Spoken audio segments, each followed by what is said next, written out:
You are listening to and watching the Scars and Guitars podcast series that syndicates for the A-List Online. My name's Andrew Mackay-Smith. Thanks for joining me. Yes, if you're listening to the podcast, you heard that right. I do have an edit of this available on YouTube. Do please check it out. Give me some feedback. As many of you know, I am easily found and I do communicate and correspond. So there you go. The interview subjects, though, that I want to share with you on this particular installment of the broadcast are from the Netherlands. Marlon Wolterink and René Aquarius. They comprise the duo Plague Organ. They have an extraordinary release out called Orphan, and that's the catalyst for the conversation. I received a demo from Sentient Ruin, one of the many that I received through the week, but this one is irresistible for all of the reasons that you'll hear about throughout the conversation. Just before we get to it though, and I don't do this that often, I don't like playing too much music on the show, but I'm going to share a snippet just so you've got an understanding of the type of, I don't even know whether you could call it music, to be honest. It's just oral soundscapes, but it's done in such a way that is near to genius, in my opinion. Have a listen.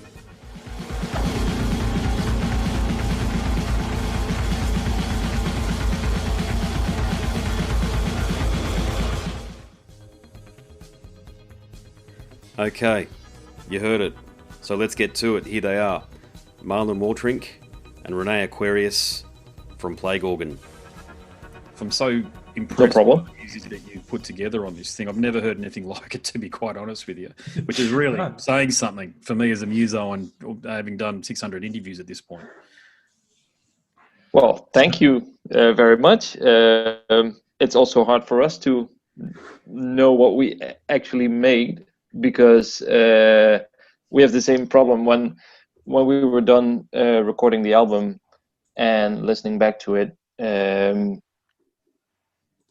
We were like, who the hell are we going to send this to, and what are we going to say about this album to a label, because what do we compare this to? It is quite difficult to categorize it. Yeah, look, I've got to tell you, I think it's the most unique music that I've certainly heard all year, but certainly in a decade, ever since I first heard, say, Portal and Trepannering's Ritual, and I haven't heard anything that's had that much of an impact on the way that I listen to music. It's actually changed the way that I'll approach music from now on, knowing that you can actually push the boundaries this far as what the pair of you have been able to do. You know, the most compelling comparison that I think I can make for people that will be listening to this, because this will be part of my podcast series, is that it's black metal meets Brian Eno during a very dark acid trip, with all of the connotations that implies. So, I mean, for the uninitiated, and for those people who just listen to Mayhem and Satyricon and your garden variety black metal fan, or your music fan even beyond that, it's probably just noise, to be honest, because I've seen some comments online about that, but they just don't get it. And it's polarizing. I assume you've seen some of the comments online about it too, but people either love it or they hate it, but it's incredibly profound listening experience once you stay with it. And I think that's what you've got to do. The first time you hear it, you go, oh my God. But up to, I think I've listened to it about 50 or 60 times now. Oh, Jesus Christ.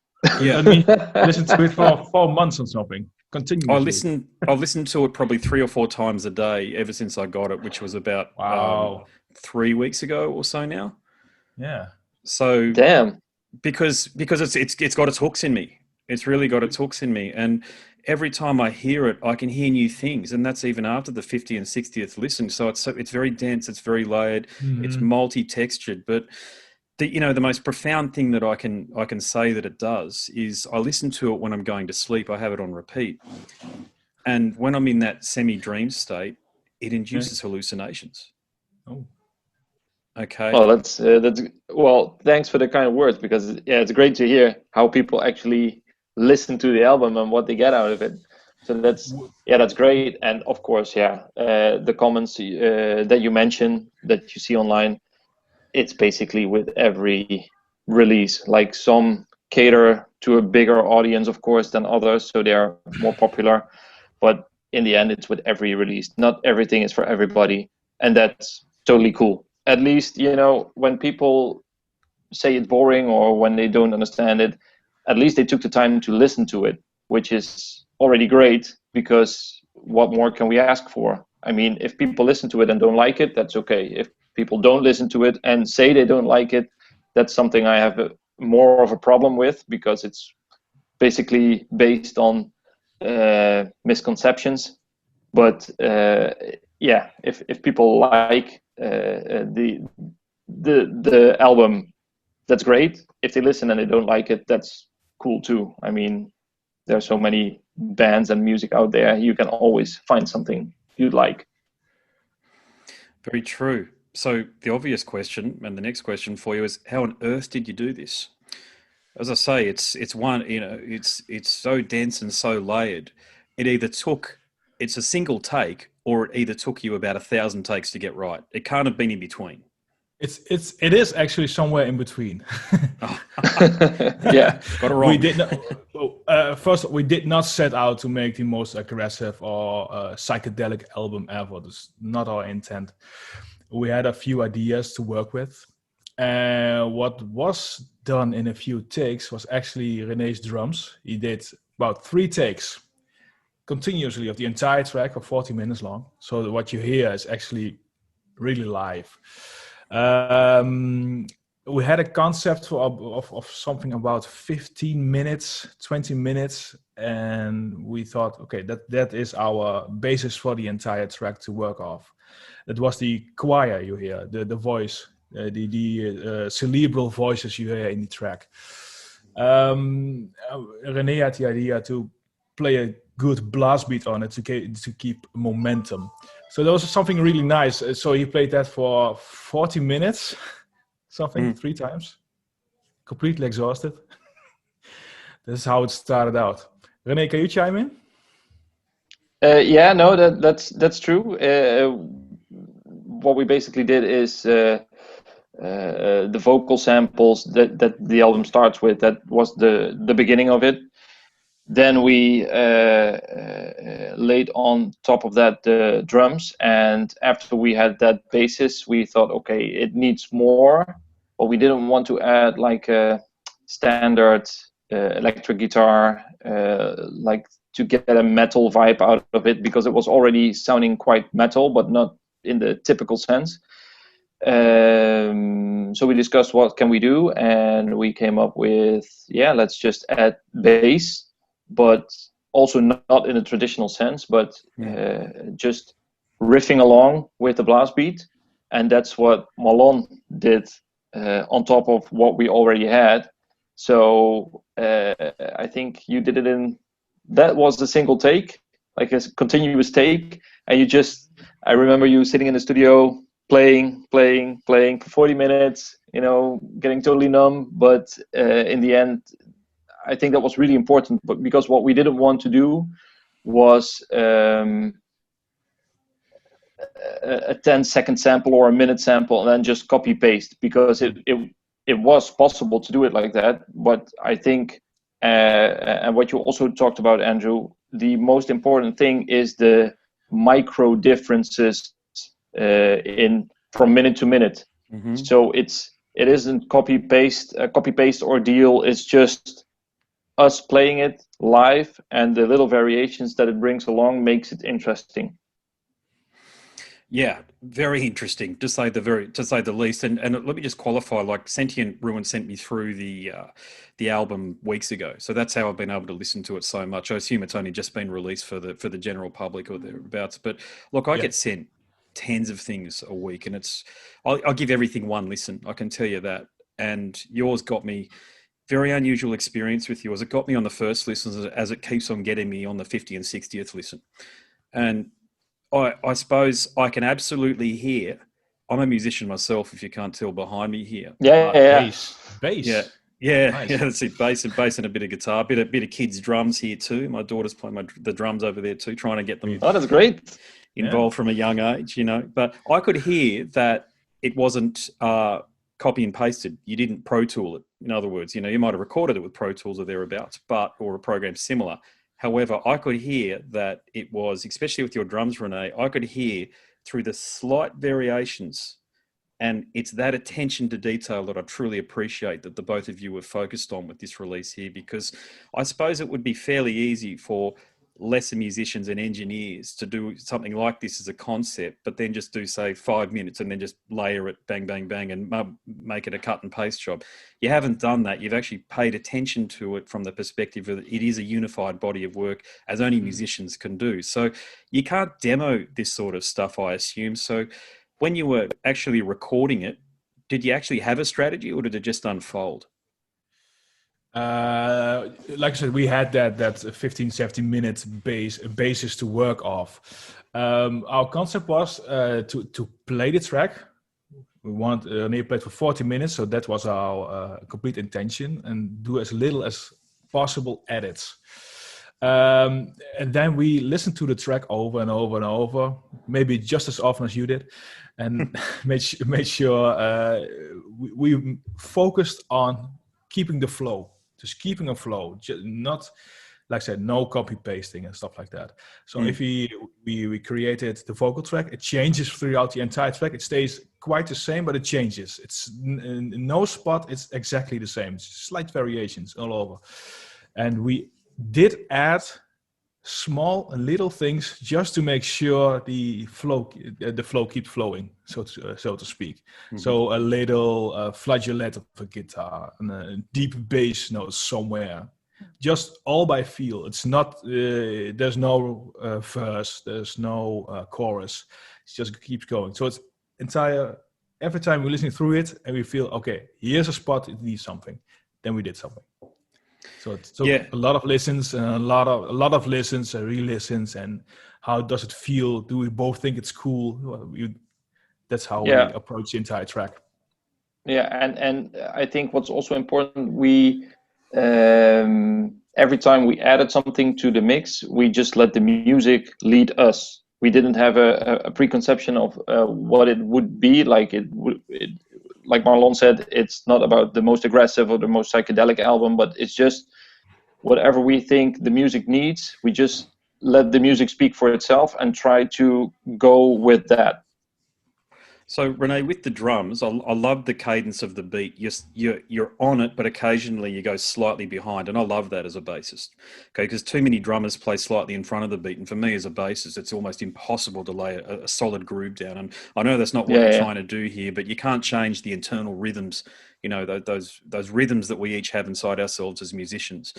I feel as though it's the more I listen to it, the music feels tribal. And that's primarily coming from your drums. So the average person might listen to it and go, oh, it sounds like Hellhammer or any one of those other great black metal percussionists. But to me, I'm getting a slight tribal vibe. Now, it could be because, again, I've listened to it so much and I'm getting into a bit of a trance state with it all. But with the drumming side of things, were you influenced by anybody specifically? Or is this just all you? Oh, I can say it's all René. It's all René, that's for sure. It's difficult. It's funny because when I listen to a band, I of course always pay more attention to the drummer. I did that since I was a kid, but I never really had like drumming heroes, or like there are people I respect of course, but I think in the end, it's just something I really enjoy to hear the drums. And so it's somewhere deep inside of me, I guess. But it's not that I can say like this drummer influenced me most, or this is the guy I worship. It's not like that. I think it's mostly from inside, I guess. How do you keep the metronome pace that you do? Because it doesn't go in and out. It's, as I say, it's either slightly on the beat or it's just slightly behind it. But I feel like that's intentional with you. So a lot of drummers, and God knows how many drummers that I've played with, and to be honest with you, most don't have a sense of this beat. Like they need to wear the click track, especially when we're playing in the studio, but sometimes when we're playing live as well, especially when there's a backing track. Okay, but for you, it sounds like as though 40 minutes, it feels like as though you could have played for an extra 20 minutes and you could have kept the beat going. So is there a technique that you're deploying that you can share, or again, is it just all you? Is it just all the way that you decided to play drums? It's been a while, but I I didn't play this with a click track. It's just like you said, the internal rhythm, and I guess this is my internal rhythm. It's for my other bands, I do repetitive stuff. I guess that's something I really like to do. But in the end, so I got kind of used to playing a single thing for a prolonged time. So say 20 minutes or 30 minutes. So usually I'm quite focused on keeping things steady and trying to go with my feeling, because usually that's if I do that, then it leads to the best results. If I try to focus too much on like, oh, I can't go too fast, I can't go too slow, then if I'm focused too much on that, then usually it goes wrong. But if I'm just listening to the feeling I have when playing, then usually it's the best take. So that's why I don't like playing with click track and stuff like that. It gets me too distracted on playing something that doesn't feel right. And yeah, maybe it's what you say, like sometimes I go a little bit behind and it just feels like the right thing to do. Hey, so Marlon, how did you capture everything then? Because I think it's your studio that it was done in. So did you approach this very differently than, say, a lot of the other work you've done? Because from the looks of things on your website, you get some pretty standard-looking rock bands in there as well. So was this any different to? Yeah, was this completely different to the way you normally approach your work? There are some basic things which apply to every session for sure. We did when recording this blast beat of René's. We did think let's keep it simple. Let's keep it very simple. So the drums are recorded with 5 mics, I think. There are not even a real overhead. It's more like a combined room overhead microphone for the cymbals and the drum kit. We did use close mics for the snare and the bass drum just to be sure we had something to pull up in the mix if needed. So in that regard, it's almost old school how it was recorded. So like 70s or maybe even 60s. Not because we wanted to do an old school sound, but because we focused on let's try this for this sound, and not create a very clinical, analytical drum sound like, for instance, a lot of metal bands have. So it's a bit more roomy. It's more pummeling. It fits René's style for sure, because it's continuous groove just going on and going on and on. So a bit more of a actually tribal sound was very fitting. Cool. Yeah. And who has birds? Oh, it's just as me. Sorry. Yeah, we live in a semi-rural area here, so near the cane fields, you can hear they're called plovers. Oh, that's great. Everywhere. This doesn't sound like Dutch birds to me, so they said that's no. It's an unknown bird for me. This big, and they've got hooks on the end of their wings, and if the kids go near them, they flap their wings around and try to attack them. They're like every bloody animal in Australia. They're trying to kill you in some way, shape, or form. Holy shit. You know, and they get it's coming into nesting season, so that's why you can hear them now, because it's 7:15 p.m. my time, and they're usually in bed somewhat by now. Scary. Yeah. Yeah. Well, have you guys been to Australia before? Never. No. Well, there are a lot of Dutch people in Australia. Yeah, there's a lot of in Brisbane in particular. There's a lot of Dutch people and Dutch heritage people, I should say, as well. I'm at Toastmasters with a guy who was born in Holland. Oh, that's funny. Yeah, we Dutch travel the world. Yeah, indeed. Spreading the love. So let's call it like that. One thing that I want, again, just wearing my musician's hat and having done a few sessions myself, it sounds like as though you tracked this and then you lived with it for a bit. In other words, you had it, and before you sent it off to be mastered, you let it stew for a little while and then probably made some changes after you maybe completed tracking. Is that the case? How long did we work on this? 2 years, 3 years? Yeah, it's interesting. It's something like 2 or 3 years. So it was a continuous process of recording something, listening to it over and over, getting back together again, like a couple of months afterwards, discussing what does it need, and just rinse and repeat. And that's what we did for really years, which is quite a weird way to work, but that's the way the album came together. This gave us not on purpose, but this gave us the right perspective to work on a track. Because if you do it in a very short of time, you usually just fool with one thing. Because we did it over this extended period, we were pretty much able to pinpoint what was needed fairly easily, actually. So that's very nice. Not on purpose, but it worked really well. Yeah. This is, I'll say it again. I think I've said it 3 or 4 times through the conversation already, but it's such a profound release, this one here. I think people, and I don't say this often, but I think people are going to be picking this album up, this song up, because it's really a song that is an album up in 20 years' time. I think it's going to be that impactful for you guys. So have you gotten people like myself, because as I say, I've been so compelled to reach out to Sentient Ruin, then they got in touch with you guys. But have you had other indie journo types do the same thing, that they've just gone, holy shit, this is just unlike anything else? Only in writing. We read a few blogs which were actually really, really good. Yeah, people seem very positive about the album up to now.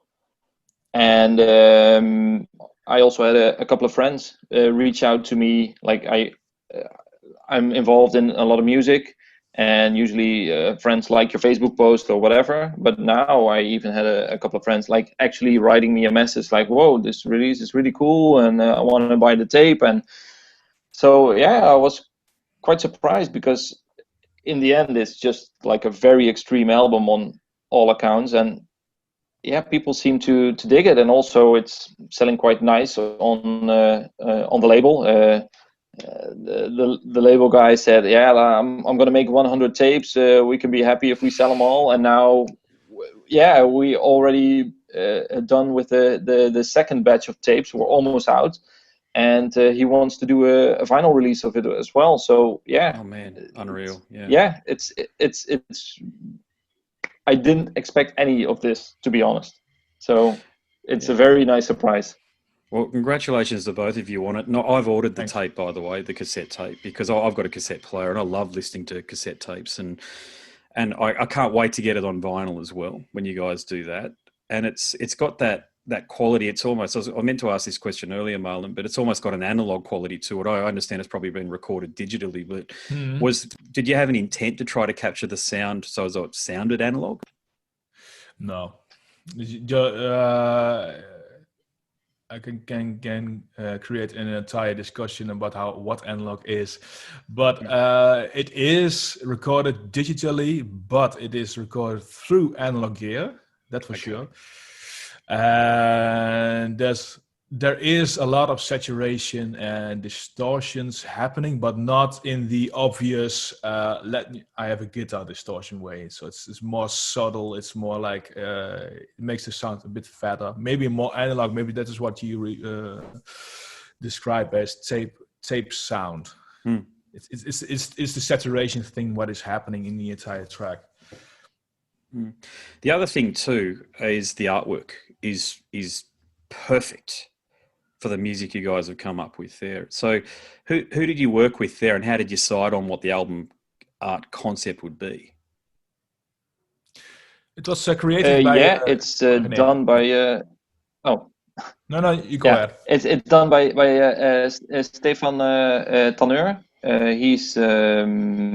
He was part of Chaos Echoes. If you don't know that band, it's a fantastic band. They have released a couple of albums, and they ended with a live album last year, which has been released on UTech Records.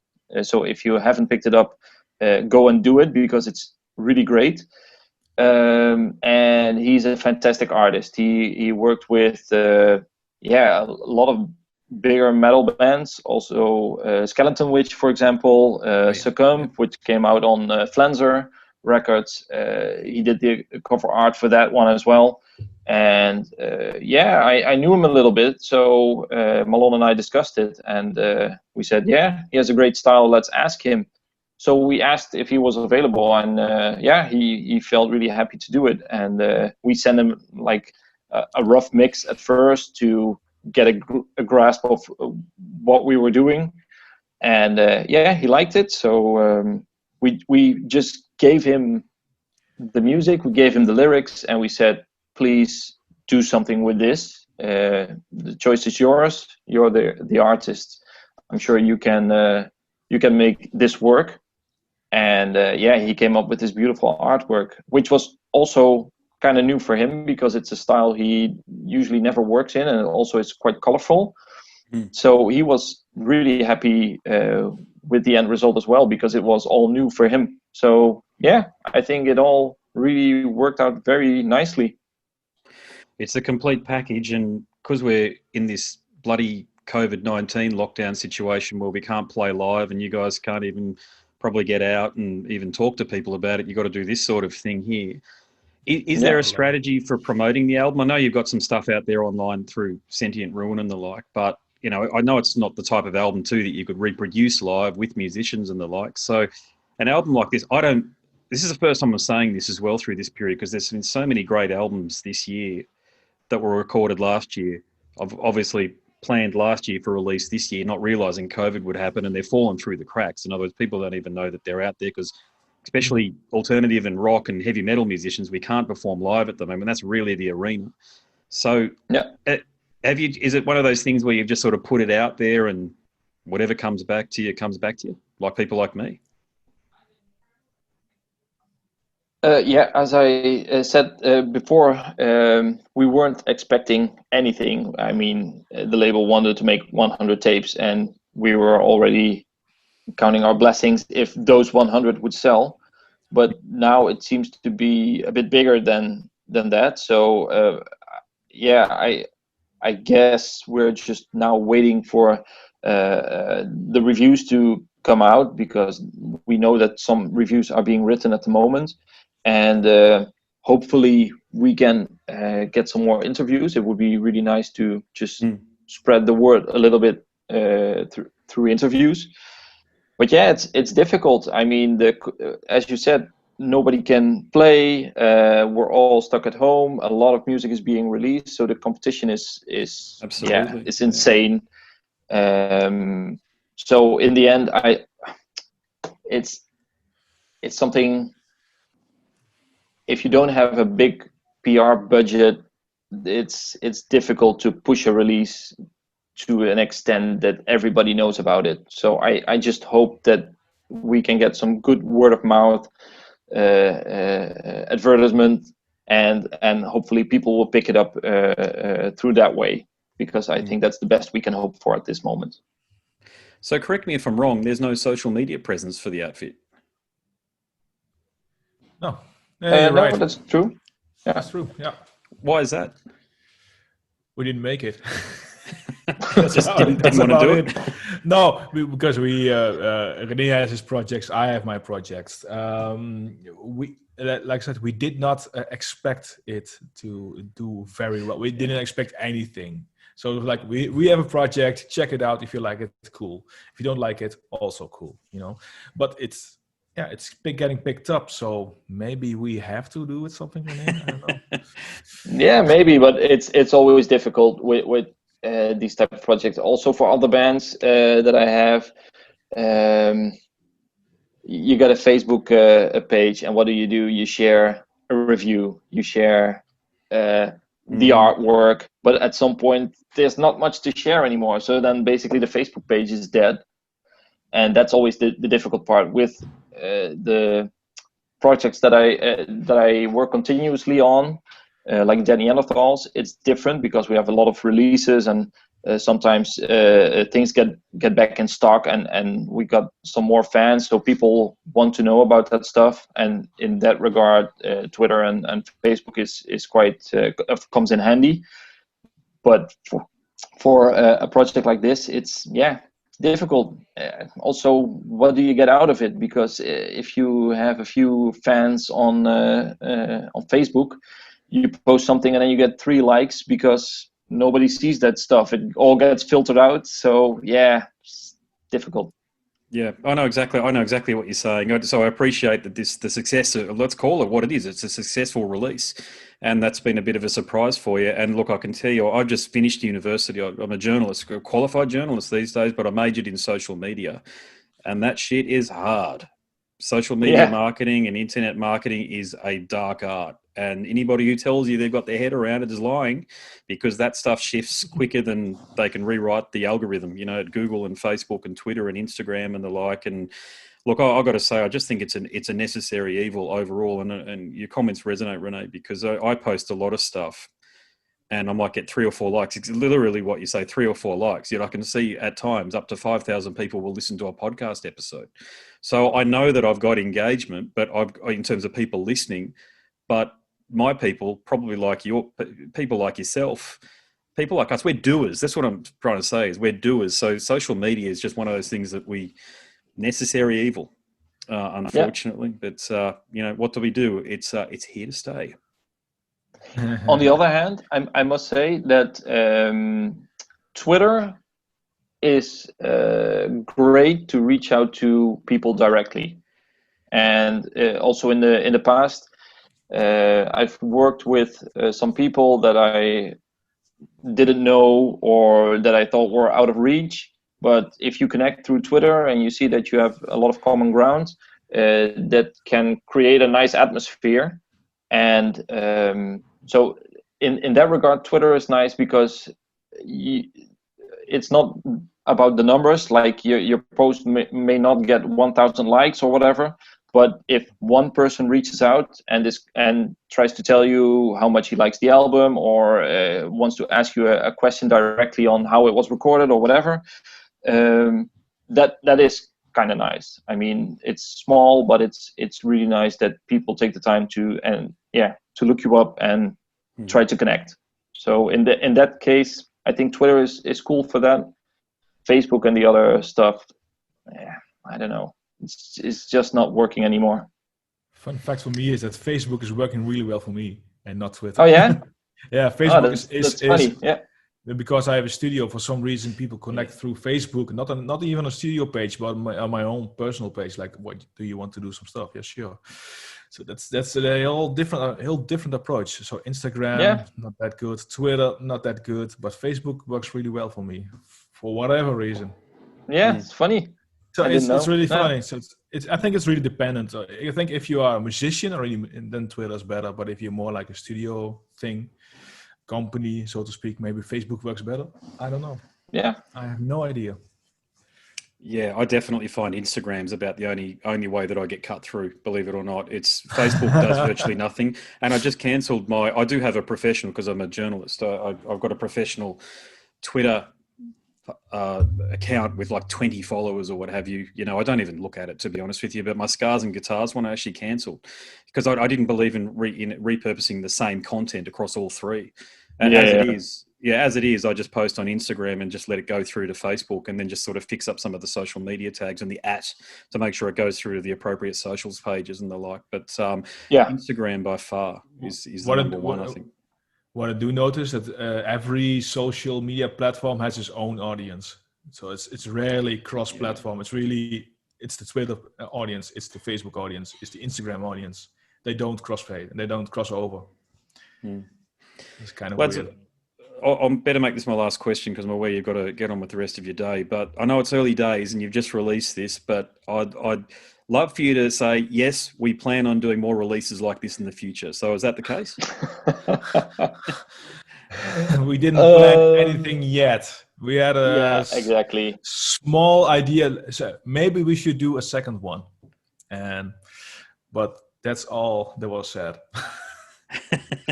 We'll let the dust settle on this one first, Yeah, we don't want to pressure ourselves, because the first record came out of passion to make something cool. So the second one if we ever do a second one, it should be with the same intent, not because we had a great first one. Let's do another one like the first. Not going to happen. We have to do something which feels good to us, and that if it works, that's fine. If it doesn't work, well, too bad. Well, what can I say? it's a stunning accomplishment, and it's a credit to you both for your partnership there, the music that you've created here. Long may you continue to partner and create music. I can't wait for the next release. I'm sure I will not wear out this one because it's just so dense and layered, and I'm finding new things with it all the time. So, lads, what can I say? Again, congratulations on it, and long may you continue to work together and create music. Many thanks. No well, worries. thanks for the interview. And I guess we'll follow each other on Facebook from now on and try to like each other's posts.